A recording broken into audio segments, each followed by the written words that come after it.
MMT isn't saying that the government should do something, should spend and not worry about taxes. What we're saying is the government does always spend through data entry, as you say. So it spends first, adds reserves, takes reserves back through taxes or borrowing. And that's how the system works. It's a description of the actual reality of it. So as I always say, it's not that Copernicus said that the sun ought to be at the middle of the solar system. So we need to build a massive space rocket and tie giant chains around the sun and pull it there. It is there.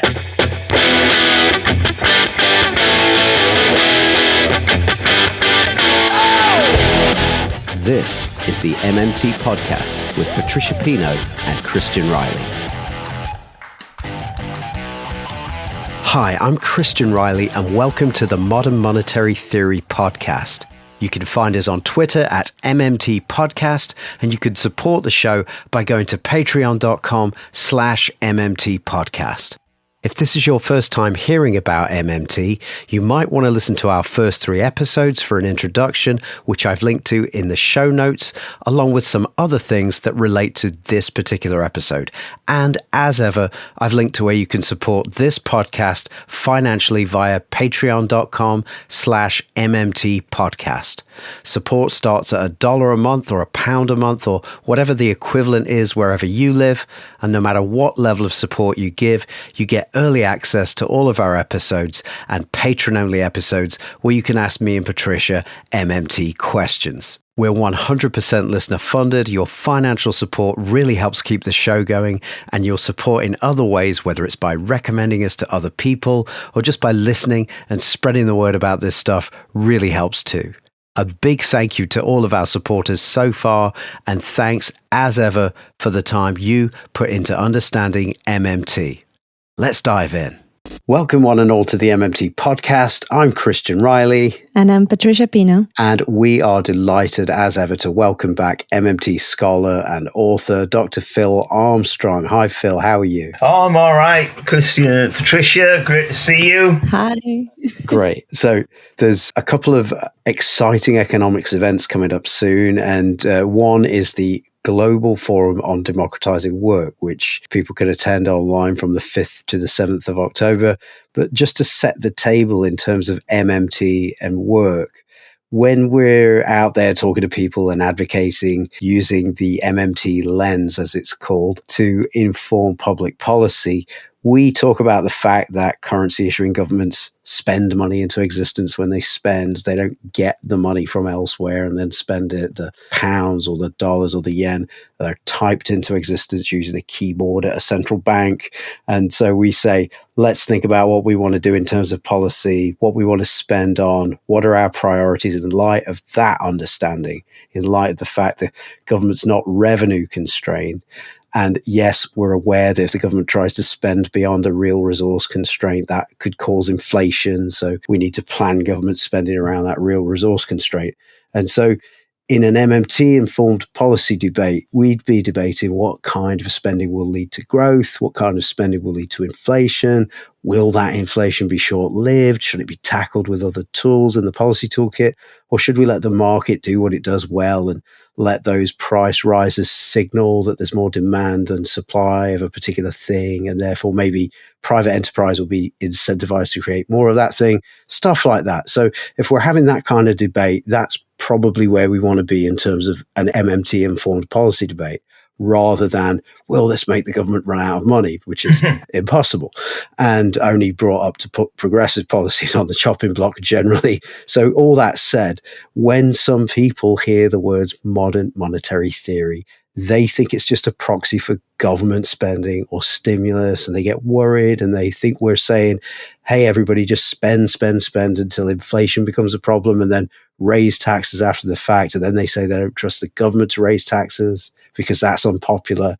And that's the point in the debate where I like to emphasize to people that there is only one policy prescription in MMT, and that's the job guarantee. So, Phil, dive in anywhere, but can you tell us how you describe the MMT job guarantee when you're pushed by podcasters to talk about it? Oh yeah, sure. That's an interesting question. I mean, one thing I'll just backtrack very slightly on that. And I think the important thing, as you were saying, Christian, was that people think MMT says that we should spend up to, the inflation barrier. And there's a strong sort of driver in that. The MMT is just like a policy prescription. It's saying, well, when we've got unused resources, the government should spend rather than worrying about covering things with taxes and borrowing. So in a way, people who don't understand it or haven't taken the time to study it tend to think of it as being, if you like, a policy polemic. In other words, they see MMT as saying what we should do, i.e. the government should spend and not bother about taxes till later. Whereas it's very important, I think, at the outset, as you and Patricia know, just to stress the point that MMT isn't saying that the government, should do something in terms, it should spend and not worry about taxes, when we've got spare capacity. What it's saying is the government always does spend. So when people say you implement MMT in Argentina because you spent too much, you implement MMT, inverted commas, everywhere, describes what the system's actually like. So as I always say, it's not that Copernicus said that the sun ought to be at the middle of the solar system, so we need to build a massive space rocket and tie giant chains around the sun and pull it there. It is there.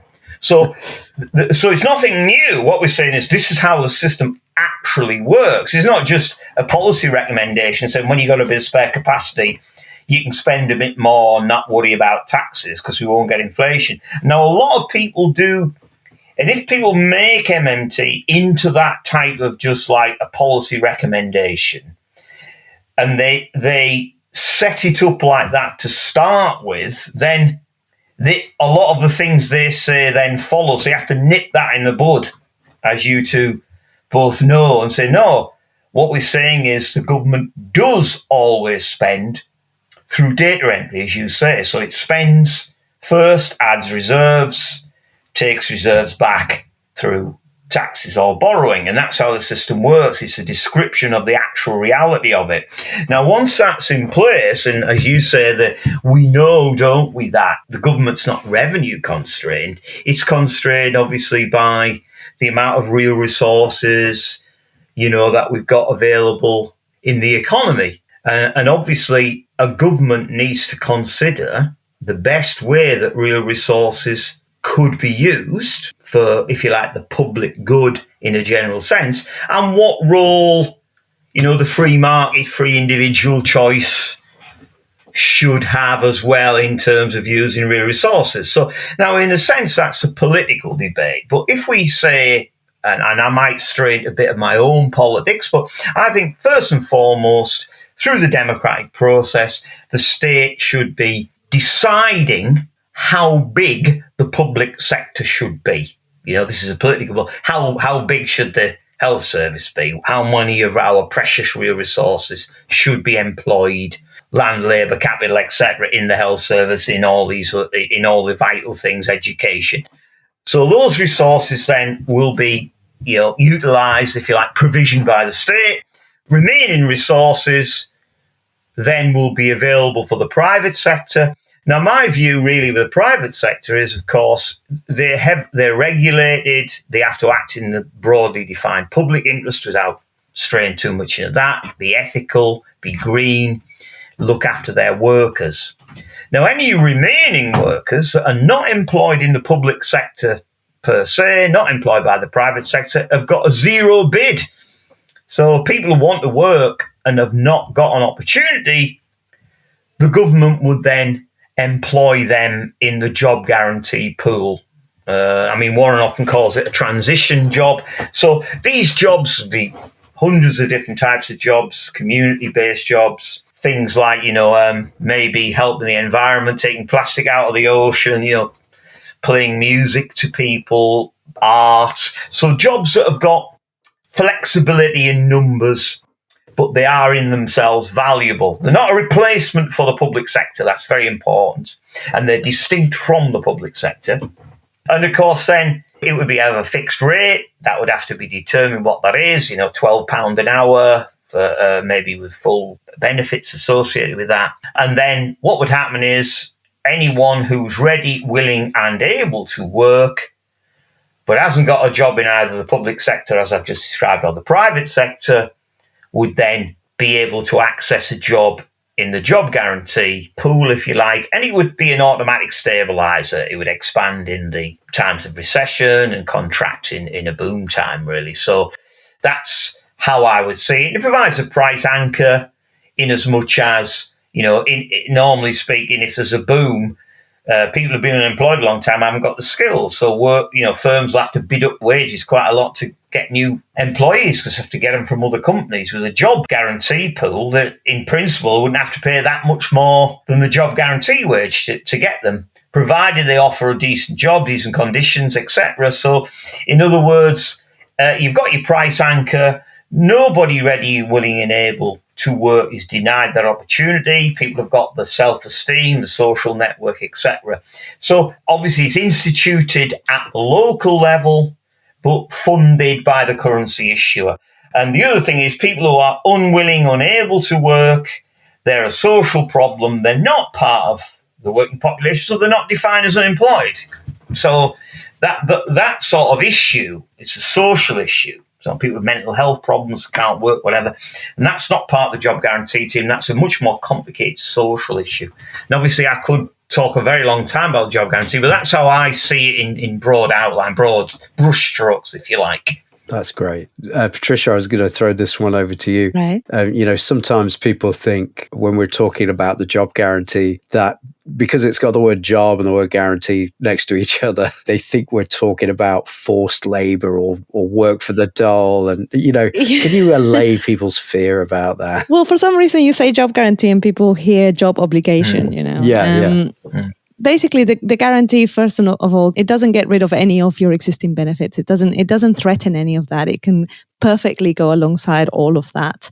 And it's basically giving people an option to have a job that is not necessarily, scraping for the bottom of the barrel in the private sector. And actually what you have is a situation then where if workers have guaranteed employment, then the private sector, it has to compete with the public sector for workers. So it's actually a benefit to workers. And of course, if workers don't want to take the job in the public sector, if you are very much ideologically opposed to working for the government, you don't have to, and you can go and get a job in the private sector if you like, or continue with your life as previously. So yeah, this idea that it's some sort of obligation on people, it's not. It's completely optional. And for the more macroeconomically minded listeners, I very much like Warren Mosler's way of advocating for the job guarantee. He talks about the old joke where, two hikers out in the forest and they see a bear and one crouches down and starts, lacing up his shoes extra tight. And his companion goes, look, don't be an idiot. You can't outrun a bear. And the other hiker goes, I don't need to outrun the bear. I just need to outrun you. And the idea is, the job guarantee only has to be better than what we do now. And Stephanie Kelton talks about this in The Deficit Myth. I love the way she talks about it in The Deficit Myth. She goes from, okay, this is how governments spend, as I just described. And then when people go, well, what are the limits of government spending? She then moves on to this chapter called Think About Inflation. Don't think about a household, think about inflation. And then she very quickly goes into, okay, let's just look at how we deal with inflation now. And the idea is at the moment we use a buffer stock of unemployed humans to fight inflation. So, and by relying on monetary policy to manage the economy, we ensure that buffer stock of unemployed humans is always there. And all the MMT economists are proposing is swapping that pool of unemployed people for a pool of employed people. who are all paid at a socially inclusive wage. So by that, we mean not subsistence, but a wage that allows a worker to be part of society, have leisure time, be able to afford to do things in that leisure time. But the point is, worrying whether or not you're going to be able to put food on the table or be able to afford a socially inclusive way of life, that goes away. And there's a whole host of other positive effects, which, you know, we can always get into. But I always think that's the idea. You know, it's just on a point of logic, it's better to have an employed buffer stock to fight inflation because it's more liquid. It can be smaller.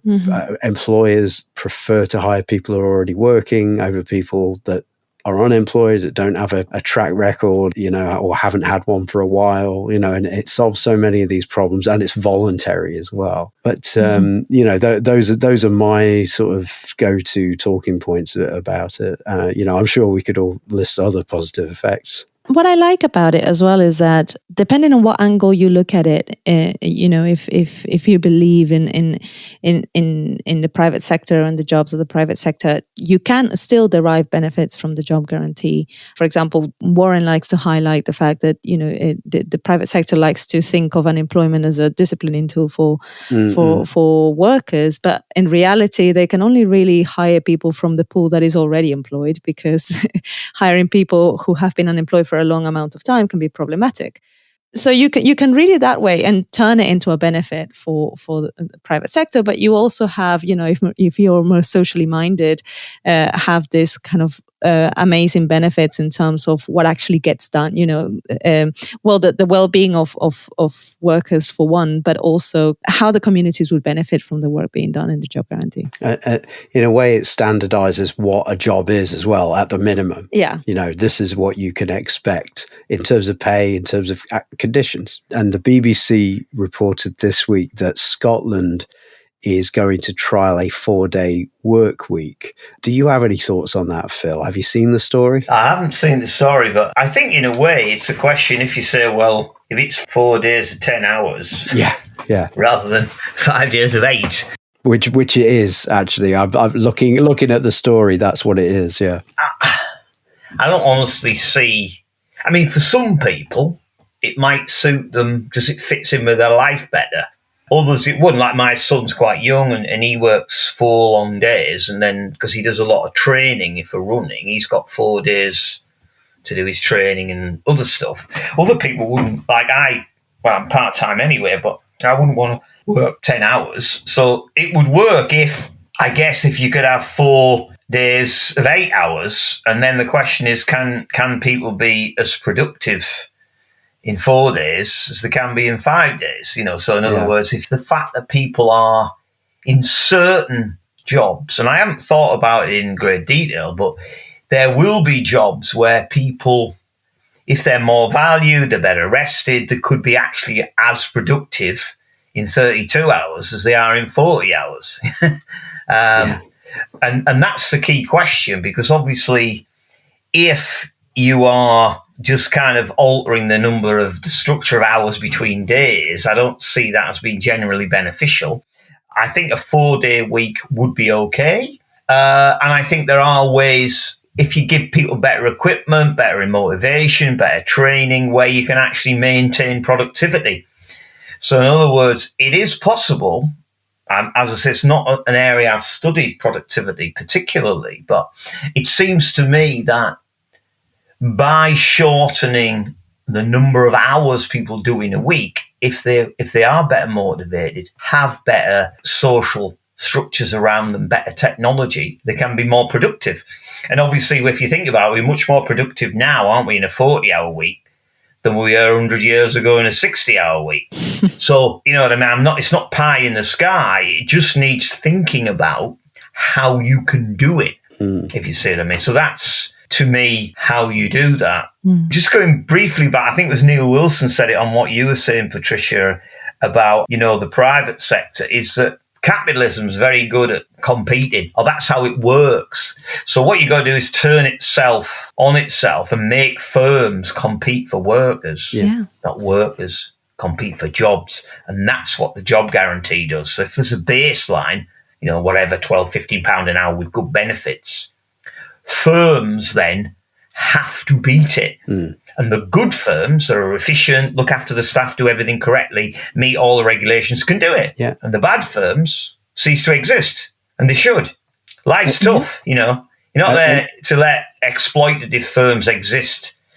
And once they know that they're not required, you know, it's this like idea, well, you need us because without us there'd be no jobs. Once that's gone, once people know the government can guarantee full employment, period, that whole, as you said, Christian, disciplining work as things go, it's up to the firms then, isn't it, to offer a sufficiently attractive package to the workers. So they have to compete, but in a slightly different way. I was going to say that there's also this idea of somebody spending as somebody else's income. Yeah. If this buffer stock of employed people, their spending power goes up as well. And that's going to be great for the economy as a whole as well. You know, if you are an entrepreneur or a business person, or you know, and wondering where all the customers have gone, that's going to pick up. I think. I don't think that's a trivial thing. Yeah, well, it's what they said with the minimum wage, isn't it? Going back to '97, a lot of the Tories in Parliament said if you raise the minimum wage, you'd create unemployment. You know, firms won't be able to employ people, and the reverse happened. Employment improved, and obviously lots of factors that happened at the same time, because obviously if you give someone who's on a low wage more money, they go and spend it, which creates more jobs. So the idea that raising wages is bad for employment is wrong, because it's based on the idea that employment's a function of wages, and is employment's a function of demand, you know? Yeah, and that you're also in a world where you know that you're always going to be able to get a socially inclusive wage if you're ready, willing, and able to work. I think, you know, if you did have a business idea and you wanted to take out a loan and take a chance on a business, knowing that there's this safety net there, I think it would go some way to making people feel secure enough to take small or big leaps into entrepreneurship. Yeah, I think this. What a job guarantee does, I think you're right, it takes away, like, if you like, systemic uncertainty. So everyone ready, willing and able to work knows there's always that guarantee of a job which suits them there. And that makes everybody feel more confident and comfortable. Now in a world of great, you know, precariousness of employment, people are not sure what's happening, you know, in the next week or next month. People are more nervous, mental health problems are greater. People's self-esteem can suffer as, you know, once people lose their jobs, they don't know where to go. And this idea that having, you know, a job guarantee is not a good idea, well, I can't see any negatives to a job guarantee, you know. It needs to be carefully managed, but all good ideas need careful management. So to me, it's a great idea. I'm not an expert in the detail of the policy, you know, but I think as a fundamental approach, it would add the automatic stabilizer we mentioned. So it's counter-inflationary, much more effective monetary policy. It provides, you know, that stability for the working population and a base for entrepreneurship, as you say. So all in all, I see little that anyone could, if they read about it, why they wouldn't like it. One question here, because just going back to the issue of the 4-day week in Scotland, when I read the news, you know, 4-day week, what I understand of the policy, and correct me if I'm wrong, but what I always understood about the 4-day week policy was 4 8-hour day. Yeah. And I was surprised to read 4 10-hour days, because yes, a few years back, this is what my employer was offering as standard, as a choice to have either 5 days or 4 days with longer hours. And I took it for a while, and then I changed back. People who had families found it really difficult to take that option, because if you have young kids, you don't see them. People would come back home so late that they wouldn't see them because their kids would have gone to bed or something by the time they got back. So it's not necessarily conducive to increase well-being. No. And in the context of the job guarantee as well, the job guarantee, you know, by allowing more people to share the burden of work, it would have helped achieve the 4-day, 8-hour week, I think, a lot better than this have. And it maybe I'm being cynical, but this seems a little bit like sort of changing a little bit what the 4-day week was meant to be in order to make the government look a little bit progressive. I haven't read the details, but it seems to be like flexi time. isn't it? Yeah, It's a yeah. big deal. And as I said, I agree with you, Patricia. If you've got a young family, you want to work like shorter days, so you can get them and see them. Yeah. Like my son's in his mid-20s, so he hasn't got a family. So for him, do 4 longer days, then 4 days off. Yeah. So it's much ado about nothing. I mean, I don't see this. It's not something to talk about particularly. I mean, I don't see it's very grand. I think what you need is what you said, the 4 8-hour days is what we really need to do. And then there would need to be studies about how, like we said, if you adjusted to that, the implications for productivity and balance, can we deal with the productivity issue, which I think we can, but it'd have to be almost industry by industry. And then the benefits to people of having less stress, more freedom, better life, and all these things go in the mix. Yeah. But 40 hours over 4 days, 40 hours over 5 days, Yeah. a bit like QE. Much ado about nothing, so what, Yeah. Again, just to sort of like lean into the macro thing again, for anybody that's newish to this kind of thing, at the beginning there I talked about that the government spends money into existence, and that's not the beginning and end of MMT. The idea is that the MMT money story, as Warren Mosley calls it, and he went through this on the show last week, is the MMT money story starts with a government desiring to provision itself. And so it lays on a tax in a token that only it is allowed to create. We call them pounds here in the UK, and they call them dollars in the US. And there'll be a similar token wherever you live. And if anybody in the private sector that's not authorized to create these things does it, it's called counterfeiting. You go to jail for a long time. So there's only one place you can get these tokens, these pounds.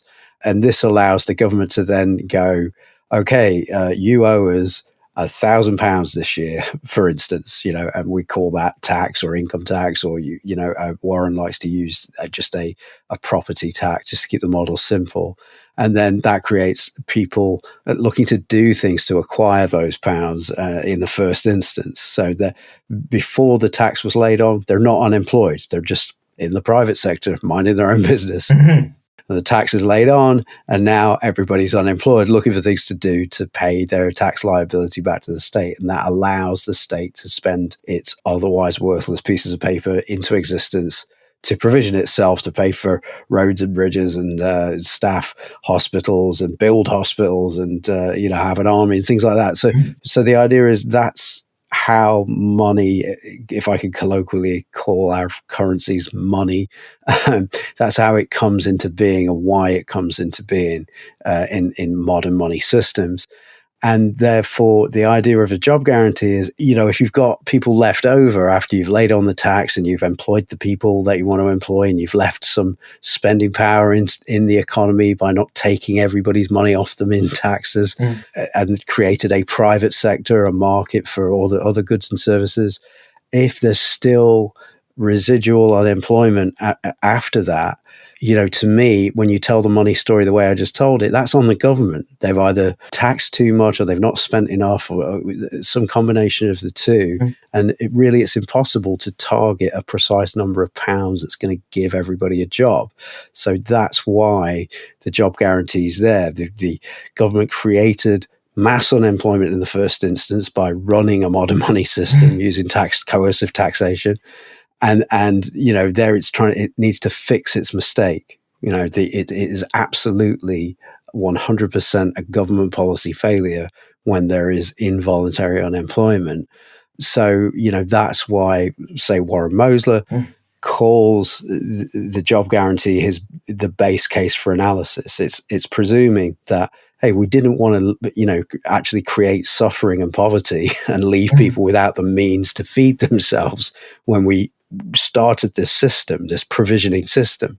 So the idea is that the job guarantee or the unemployment is the government's responsibility, and the job guarantee is the response to that responsibility. If that makes sense to everybody. Makes perfect sense. Eloquently put, Christian. Thanks.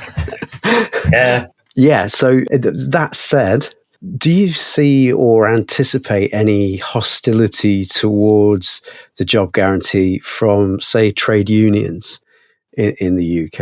And if so, how can we talk about it in a way that resonates with people in trade unions and dedicated to that movement? Trade unions may worry, I guess, about pay relativities, like people who are skilled, they've undergone training, they have status, how will that affect their relative wages?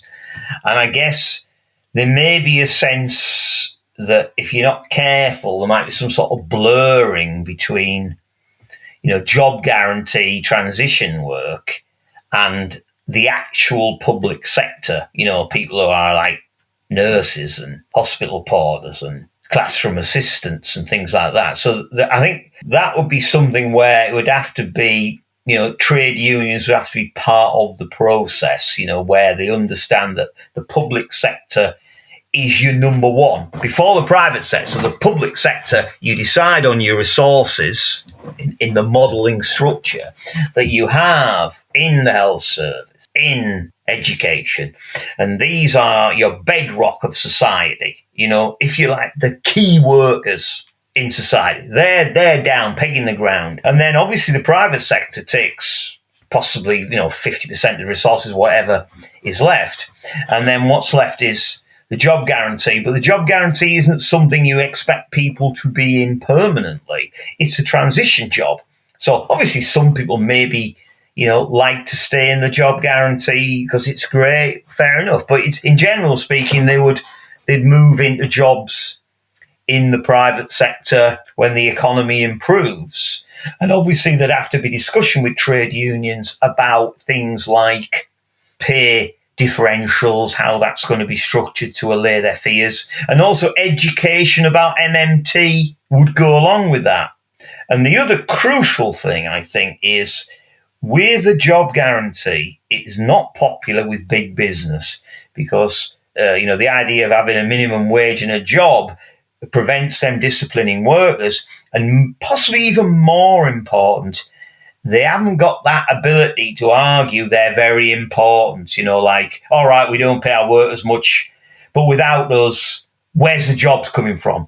We create jobs, and without us, you need us. We leave the country, employment will rise. Alan Sugar, I'm going to leave the country and I'll take my taxes, my jobs with us. Well, once people know that operating in the private sector is a privilege granted to it by the democratic elected government. I think, if we all had a great idea to start a new, green vegan restaurant, and we should go and do it, provided we behave ethically, pay our workers correctly, that's fine. We can run our little business, pay our workers well, pay our waiters, might do a bit ourselves.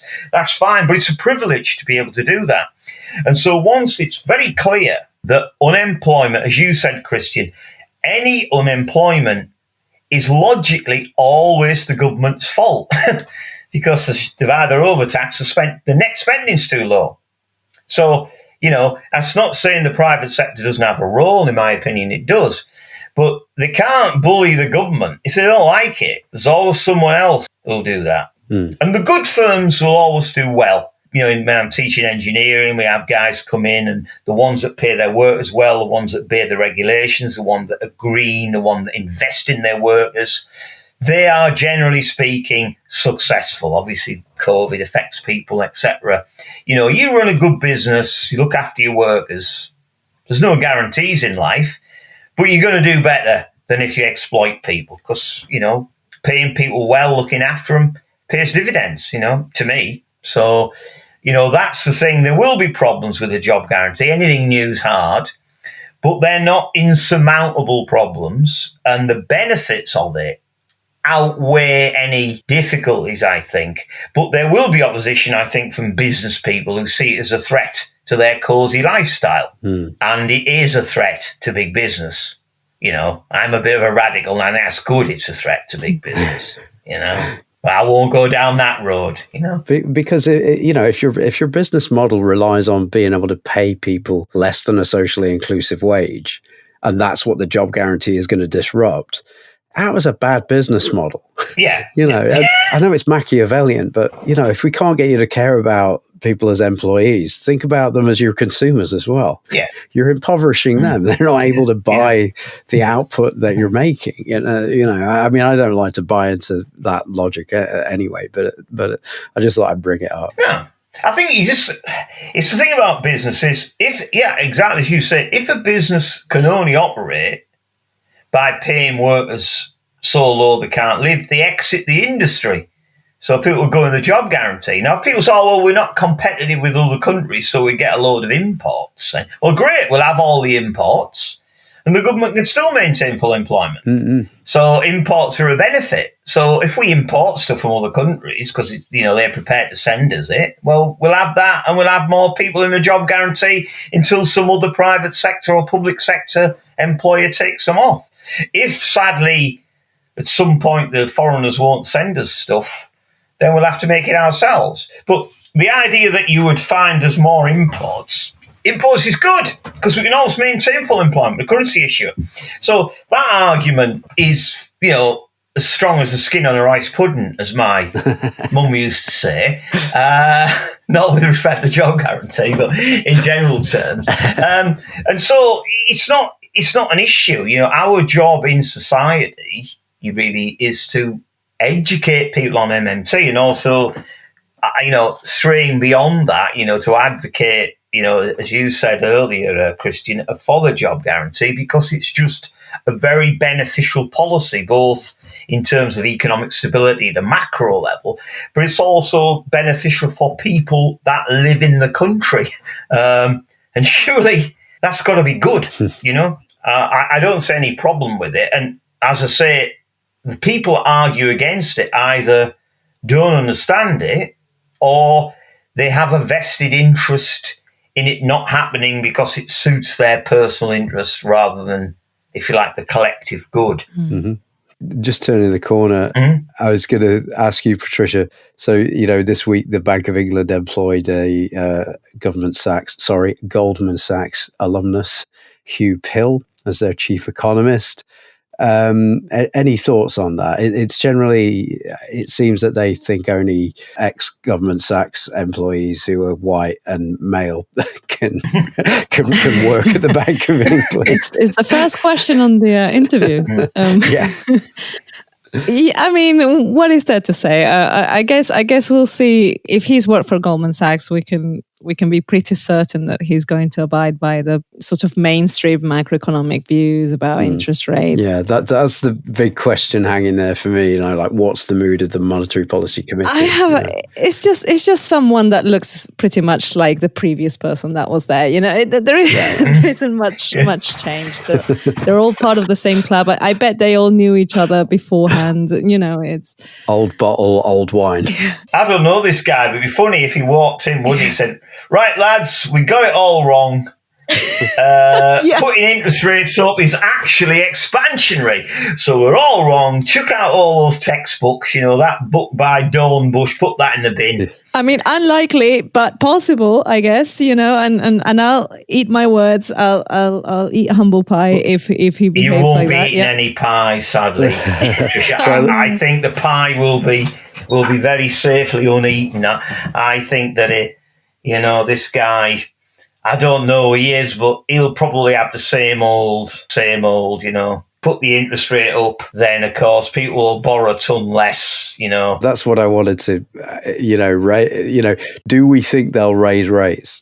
The press seem to, gesture in that direction. That they can't go any lower, can they? It seems to me they're holding out. Anybody read any tea leaves on this topic? I mean, there's lots of stuff, isn't there, in the financial press about inflation spike to an astronomical 2.5 at one point, and they all said this is the beginning of Weimar. And then it went back down again. Exactly. And I remember there was some article, apparently we've got more quote-unquote room to leave interest rates low now. So I don't think that they necessarily want to raise interest rates.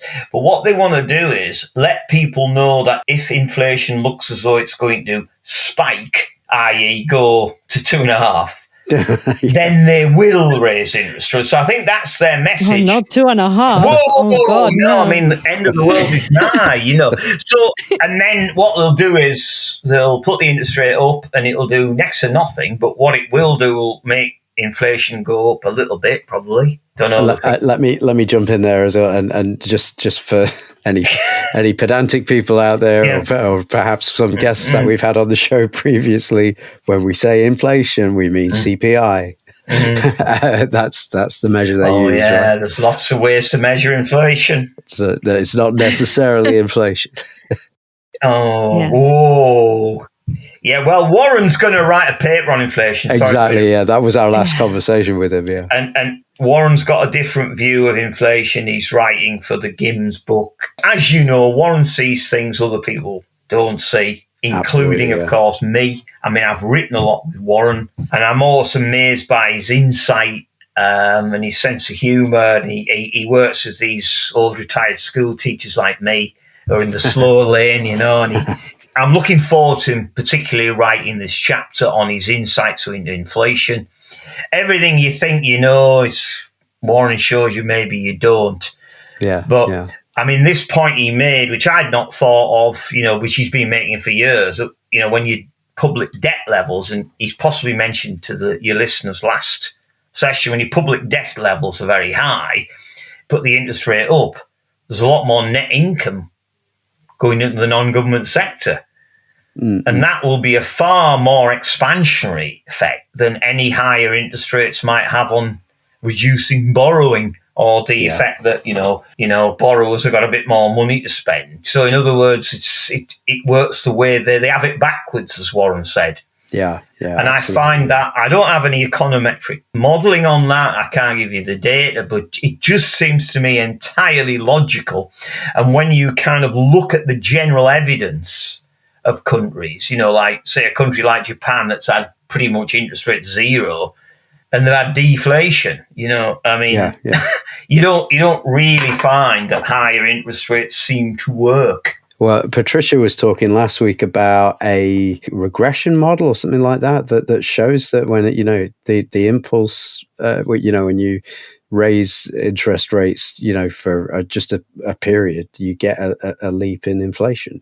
Vector autoregression model. Yeah. Whoa.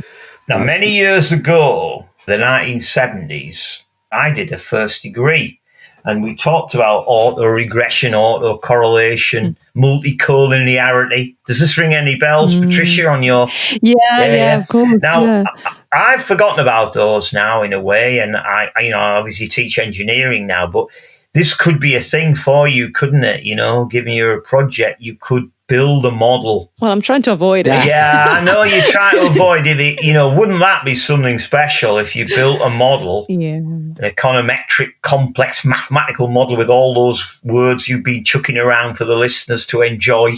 Well, I tell you what, I don't like econometrics very much. I'm going to say that. And I think part of the reason that I don't like it is because it's very fidgety. Yes. It's very like, oh, well, if the numbers don't say what I want to say, then I'll play with the numbers until they do. And I don't like that. I think that there's something about it that grates my engineering brain. Yes. But then I went to this lecture on specifically vector regression models, and I found it refreshing because even though it was econometrics, it was more basic than that, in the sense that it was looking at the mathematical characteristics of the model itself without any theory applied to it. Yeah.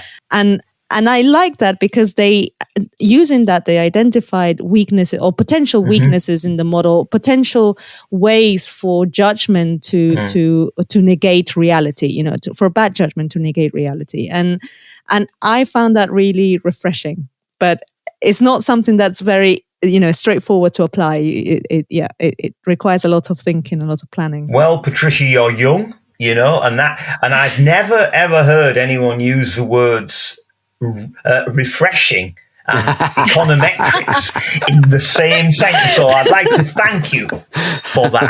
I mean, what's interesting about econometrics is, because it sounds more grand, I'm a realist social ontologist, and econometrics only really works in closed systems, where you can isolate one mechanism. And obviously, economy is an open system. So you'd have to say that econometrics, it's not a great tool.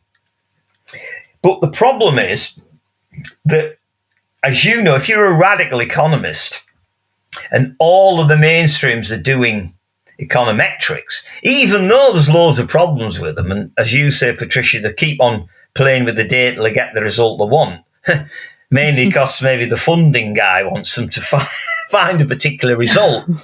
If you don't play with their silly models, then they can always use that as an excuse. Oh, well, you haven't got any econometrics, you haven't got any maths, you haven't got any, dummy variables and all this stuff. You haven't thought about. You don't know about this other trick. Yeah, and so in a way, you if you do your own sort of model, but you're aware of its weaknesses, like you said, you can trump them at their own game. Yeah.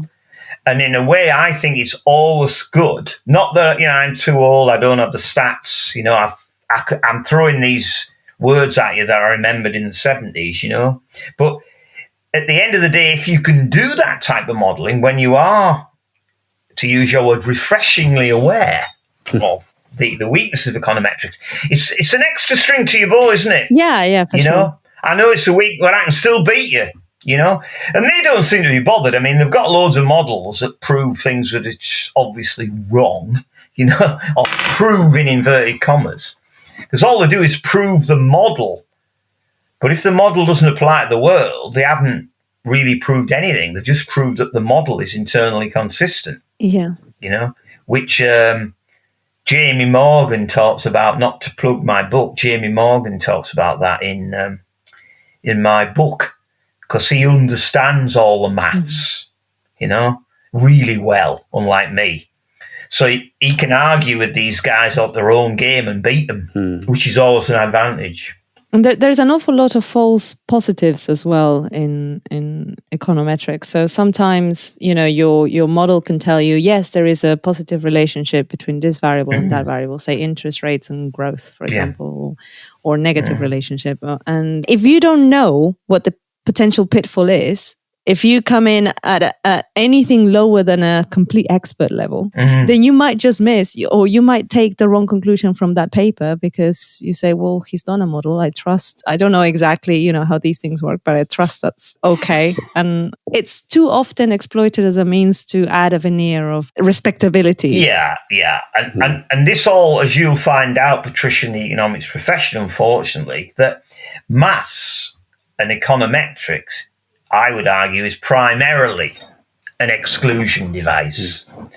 So in other words, to get somewhere, you have to be able to do it. And if you can do it and you can do it really well, then, you can get all the jobs and opportunities open. The fact it's not particularly useful doesn't really matter, because as long as you can publish papers and, in the journals that require it, and you can get tenure, etc., then in a way you've got your career. And the problem only comes in a way when, if there's no crisis, everything, crisis, what crisis, no one's really bothered. It's about economics, it's irrelevant. It's just something Professor Bloggins does in, the University of Harvard.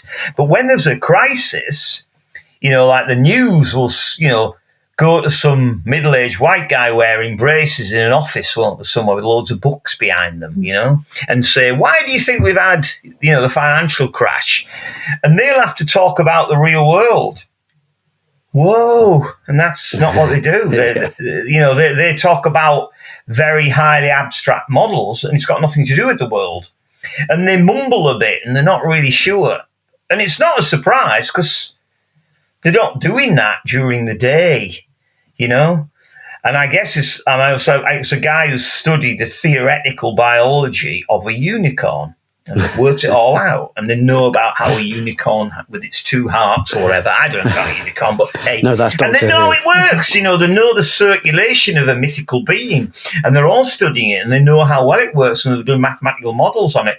And then if a person whose horse is ill rings them up and says, my horse is about to die, and they have to then bring to bear what they know about their mythical unicorn, which is a bit like it.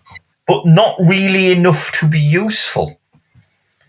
And then when they found that their model, well, it wasn't that good, it didn't quite work, they just kind of then take the horn off the unicorn and have a different, like a hornless unicorn, and turning in reverse. That's what they did after the crisis. All these econometricians just thought, we better add a financial sector to it.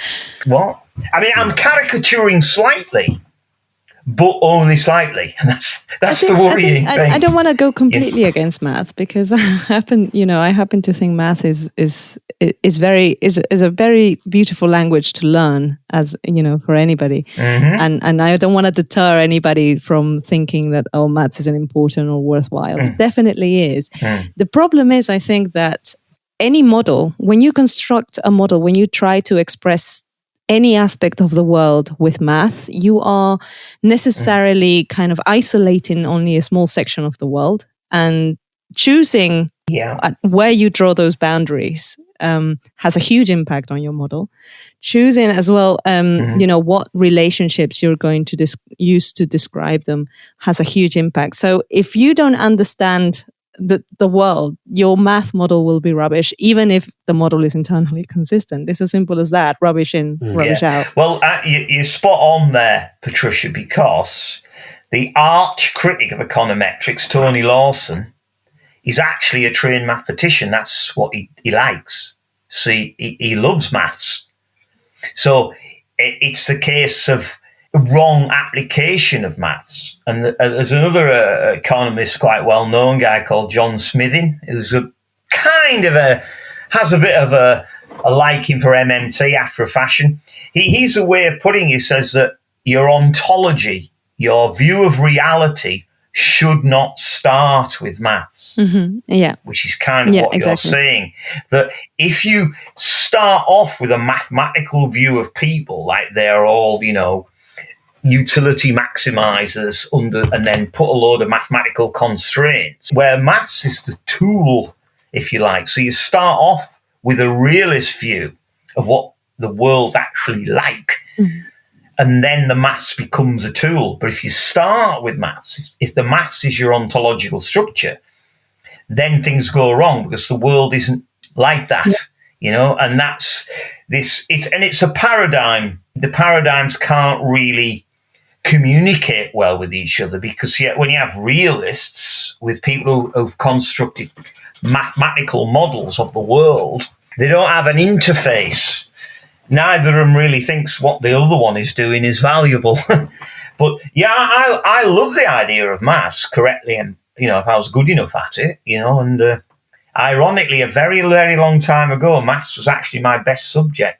But that was a very long time ago. I mean, just to put it simply, Albert Einstein didn't start with the equation E equals mc squared. He started thinking about the world and how it might work. And even when he came up with the equation, that didn't automatically make it true. There was a period of time when that still remains to be proven. On the topic of like living in the real world and interest rates and stuff like that, there's still this popular view among progressive economists that low interest rates drive inequality. Yeah. Now, turning to you, Phil, in your opinion, do they? What's the argument for that you've come across? Asset prices, isn't it? Yeah, that's it. As far as I can see, the idea is, when people can buy government bonds and get a risk-free return, there's a certain number of investors who really like that. As Warren calls it, it's free income for people basic income for people who already have money. And as Bill Mitchell, co-founder of MMT, calls it, it's corporate welfare. And so the idea is, when you take that away, because low interest rates, then those investors look for other places to invest, and they plow it into property and create bubbles. And now, to me, I can't see that any other way other than to say, okay, so what you're advocating for there is, the government should give free money to people who already have money, basic income to people who already have money, or they'll do this really unhealthy thing. So those are that's the binary. Those or are they'll our two get more choices. money, but slightly less more money.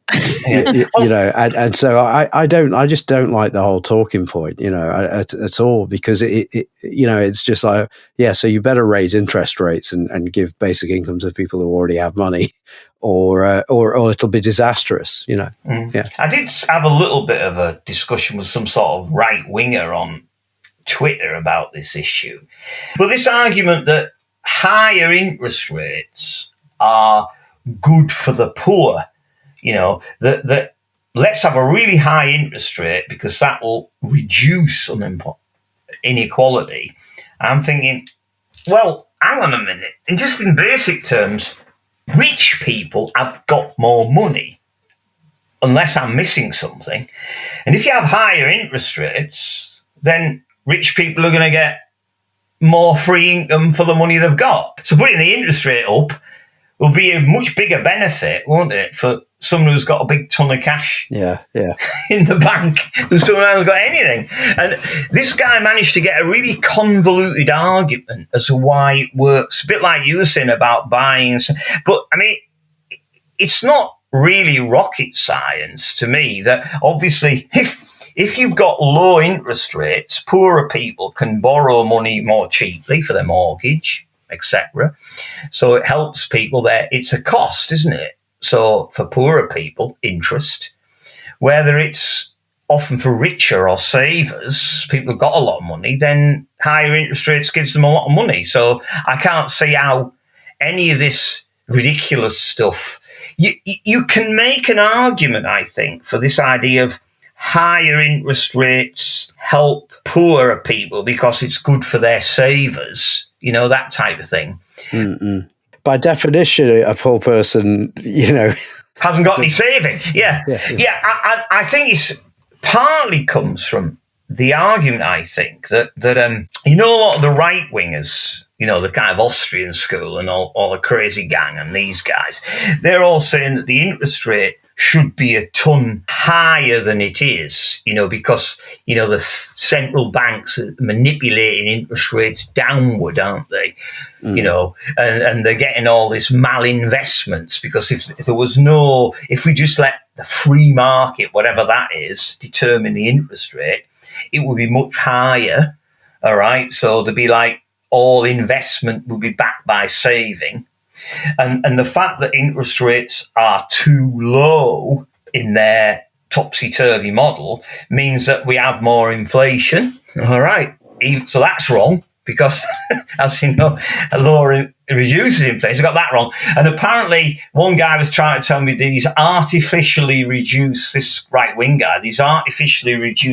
rates were actually a cause of inequality. Even though to increase interest rates, you have to issue bonds, you have to do all this stuff. Yeah. To cut a long story short, to me, it's clear that reducing interest rates is better for equality. That at higher interest rates increase inequality because rich people have got more savings. Now, obviously, if you put interest rates up, it will benefit savers a bit, and that's fine. But I don't think you can make a leap to inequality personally. Both Steve Keen and Richard Murphy have written about interest rates and how it drives inequality. And I've seen other economists from outside, further away from the MMT community who also, talk about interest rates as the main culprit behind inequality.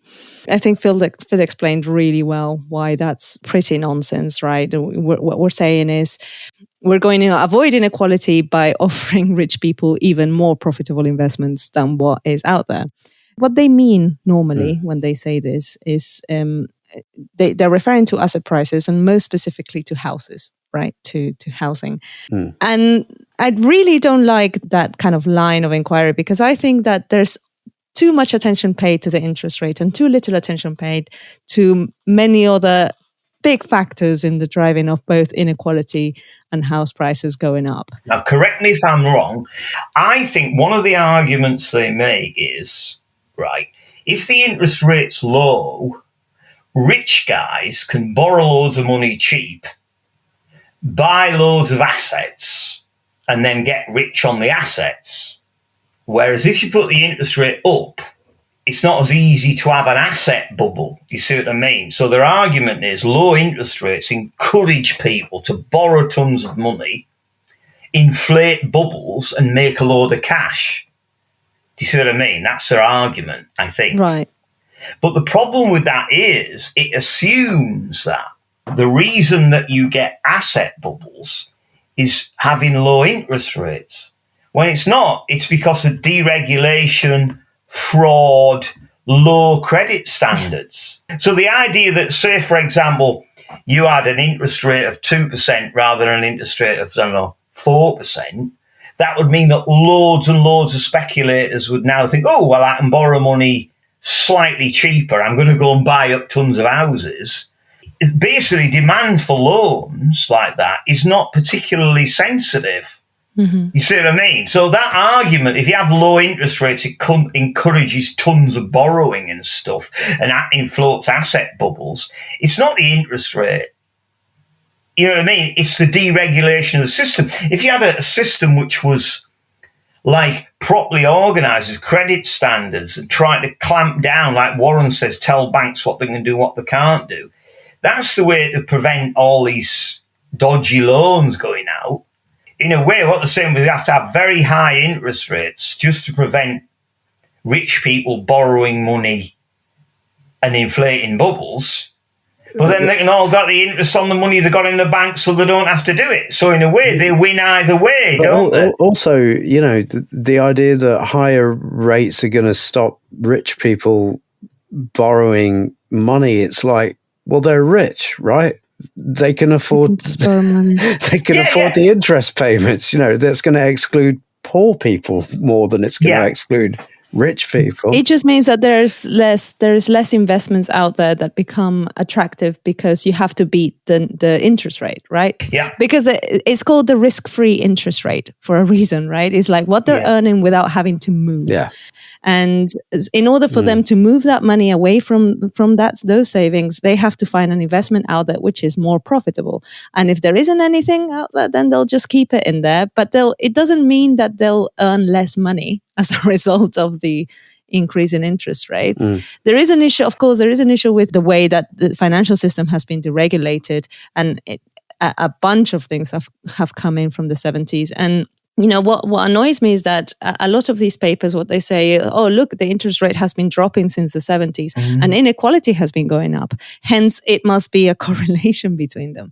Whilst ignoring that during the same time, you know, unions have been made weaker, that austerity has cemented itself in society, that monetary policy has been used as the primary means of, in inverted commas, controlling inflation, and that drives people towards the cities and deprives rural areas of investment.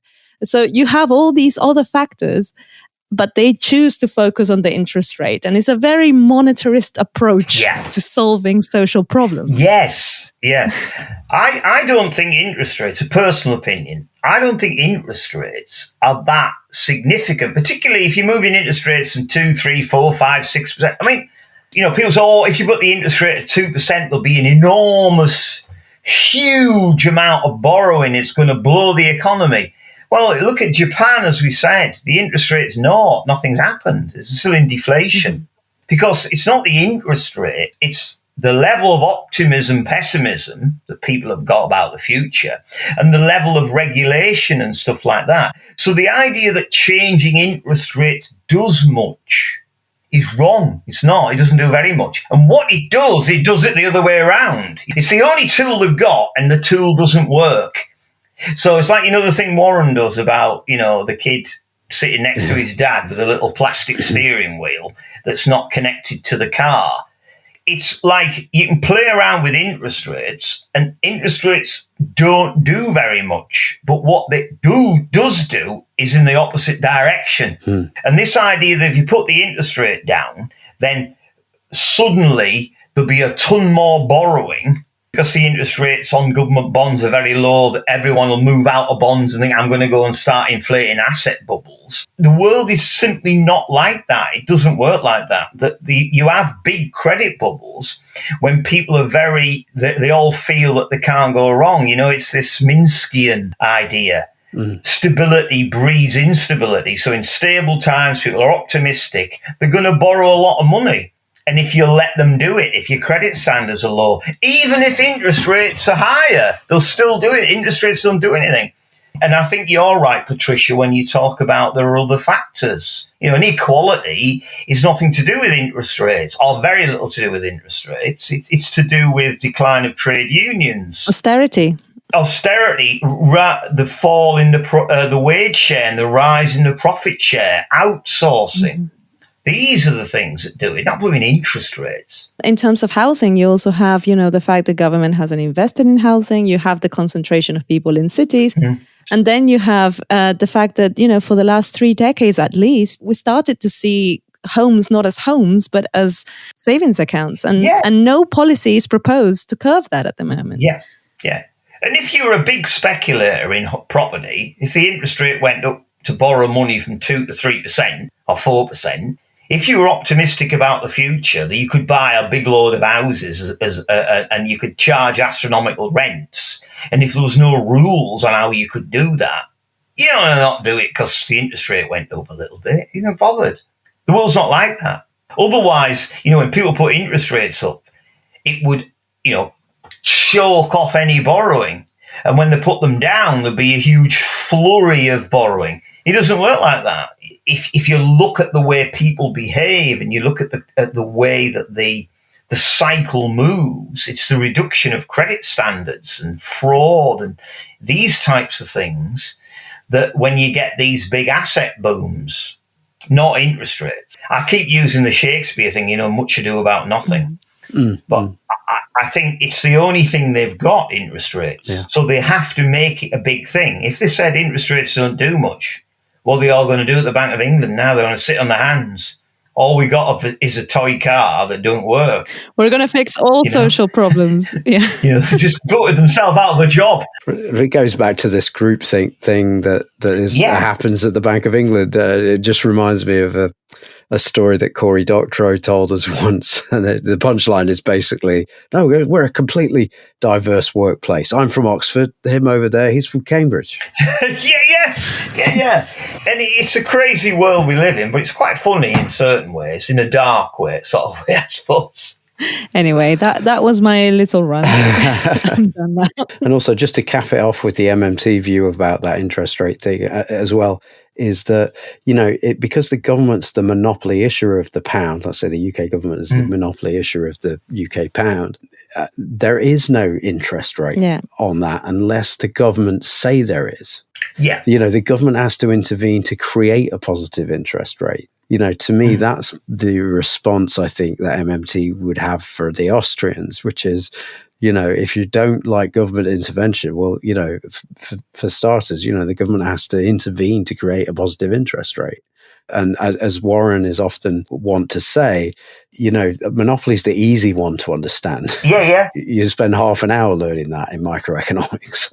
Yeah, I go back to this, it sounds grand, this incommensurability of paradigms thing, where people just can't communicate. Like the Austrian school, they don't think like we do, their whole way of thinking. So if they imagine that money is like a commodity. It's a thing. They model it like a thing.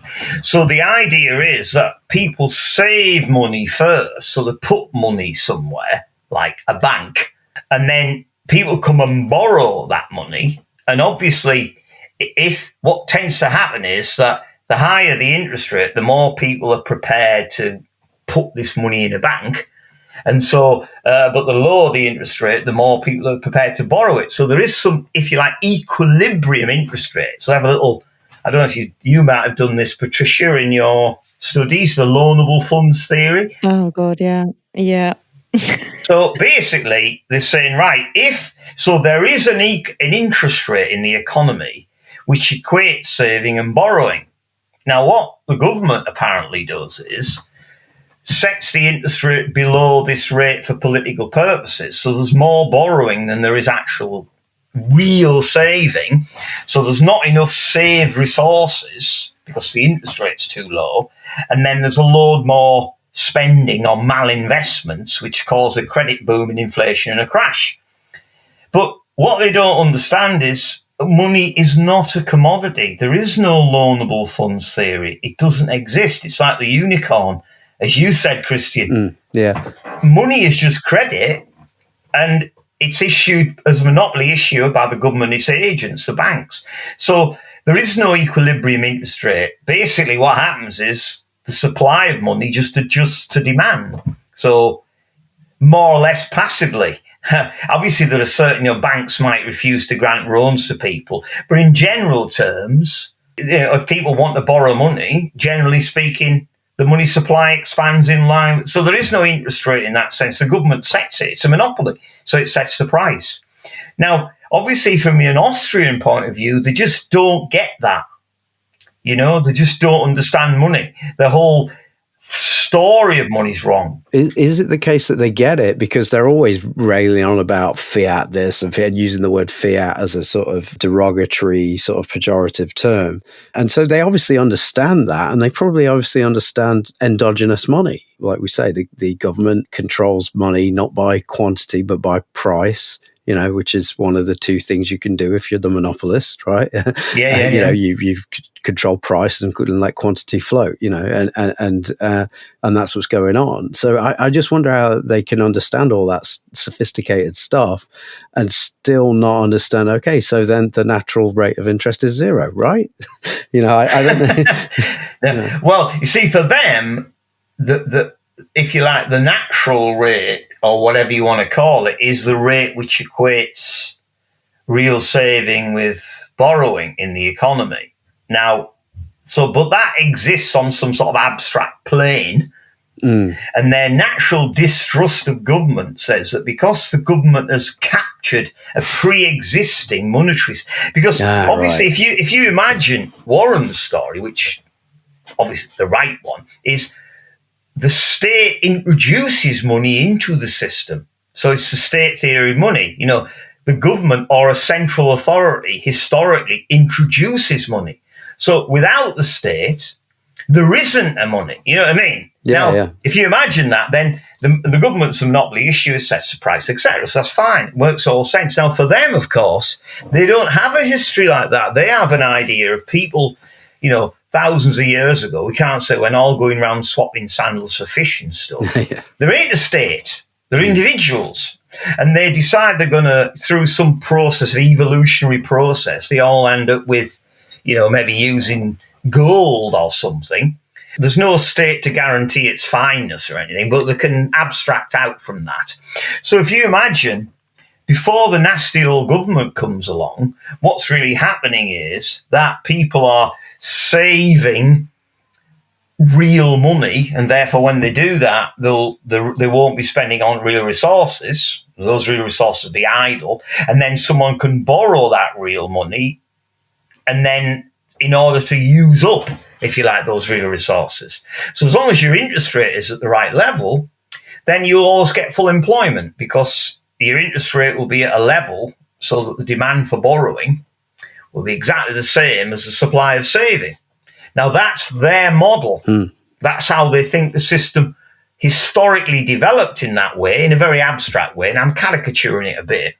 And that's how things ought to be now. But there's a villain. And you can guess who the villain is. He begins with a G and ends with a T, with Ovenman in the middle. Now, so the government come along, a bit like you can imagine these music hall villains with a big tash and that and the cloak. And they come along and pirate the system. So they, if you like, siphon off some of this real money that's created by the private sector in this sort of semi-abstract, mystical way, and they use that to, waste on things that governments waste on, and they don't use it very efficiently. So how they would conceptualize the system is that, if you like, having a central bank, having a government, they acknowledge we have got endogenous money. We have got a horrible manipulative state that's, if you like, pirated what was a very fine vessel sailing through smooth equilibrium waters.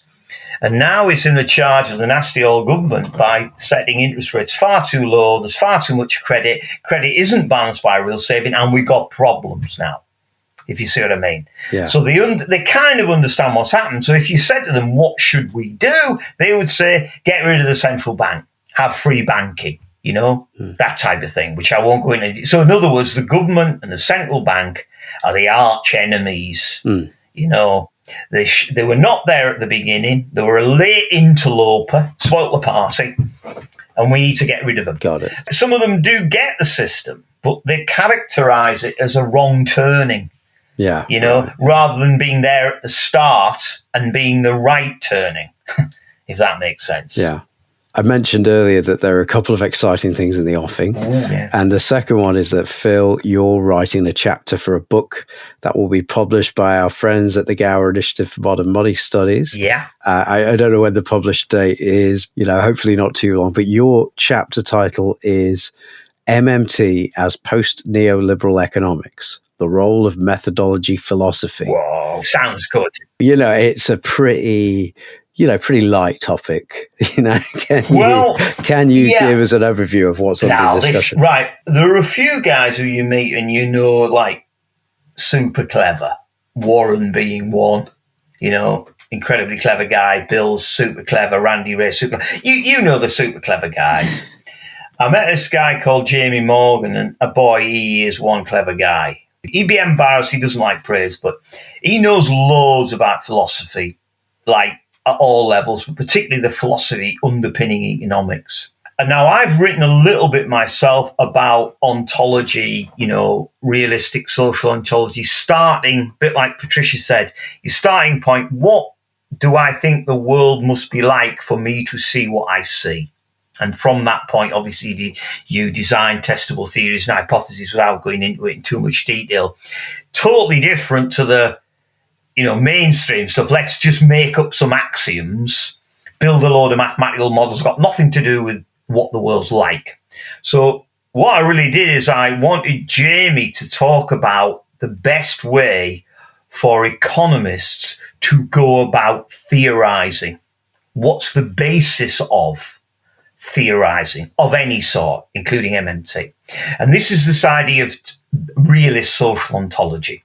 So it's this idea of starting from the right principles, of trying to write about a world that really exists. And all theorizing starts with presuppositions. So it's about being open about them, trying to develop realistic premises or ideas about the world, developing your theories upon that.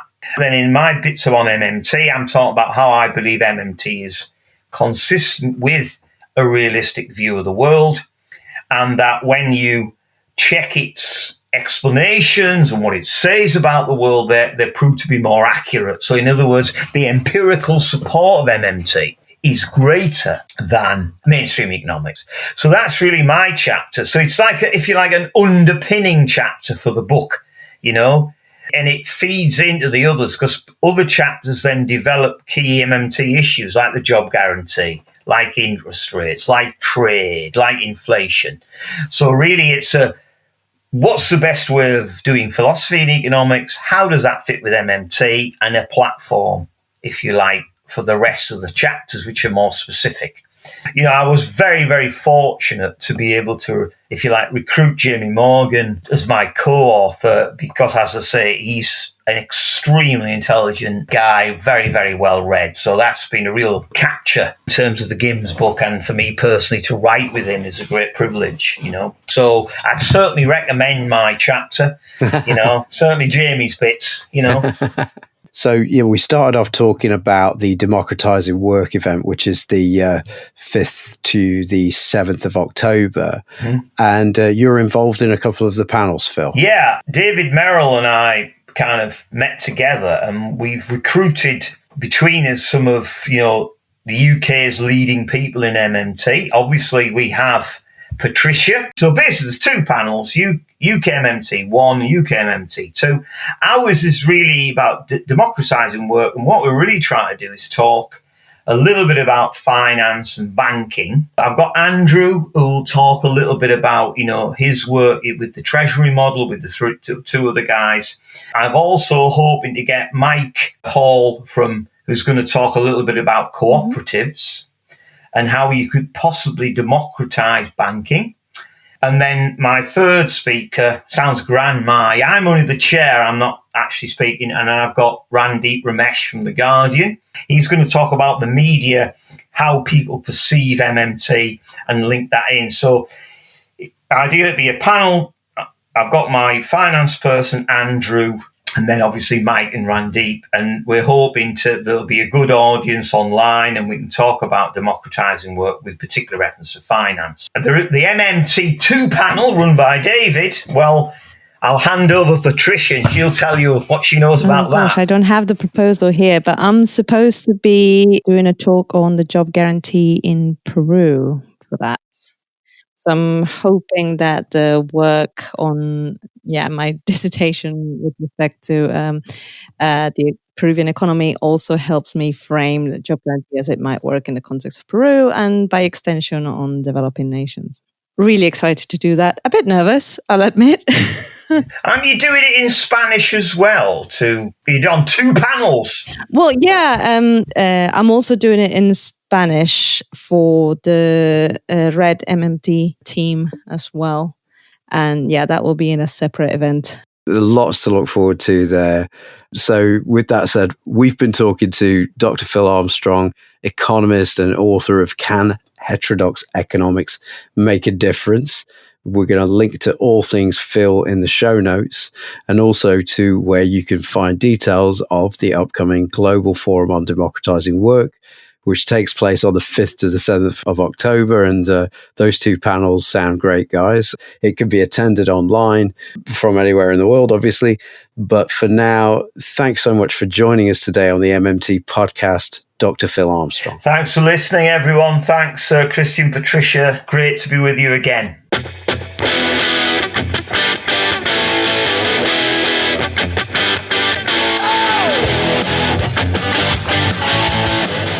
That was the MMT podcast with Patricia Pino and Christian Riley. Don't forget, you can support the show through Patreon, starting at $1 a month and get access to patron-only episodes. You can do that by going to patreon.com/MMT podcast. You can also find me on Twitter at MMT podcast, and you can find Patricia on Twitter at Patricia N. Pino, and you can email us at mmtpodcast@outlook.com. Thanks for listening, and we hope to hear from you.